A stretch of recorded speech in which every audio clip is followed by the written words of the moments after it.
Hey guys, আসসালামু আলাইকুম। সবাই কেমন আছেন? আশা করি আপনারা অনেক ভালো আছেন। আলহামদুলিল্লাহ, আমিও ভালো আছি আপনাদের ভালোবাসায়।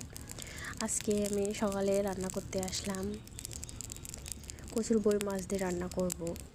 কারা কারা কচুর বই পছন্দ করেন অবশ্যই জানাবেন।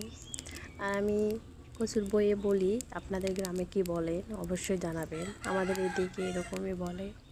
তো কথায় কথায় লবণ দিয়ে দিলাম, হলুদ গুঁড়ো, গুঁড়ো ঝাল দিয়ে দিলাম, পরিমাণ মতো দিয়ে দিচ্ছি।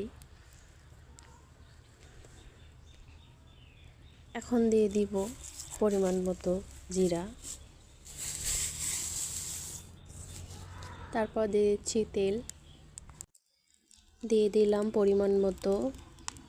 এখন মাছগুলি ভাজিয়ে রাখছিলাম ওইগুলো দেখে দিলাম। আর এদিকে মূলা শাকের ভাজি করব, ডালায় ধুয়ে রেখেছি। এখানে ভাত রান্না করতেছি। এই তো আমি 2 চুলায় ভাত চড়ে দিয়েছি, খের দিয়ে দিচ্ছি চুলায়।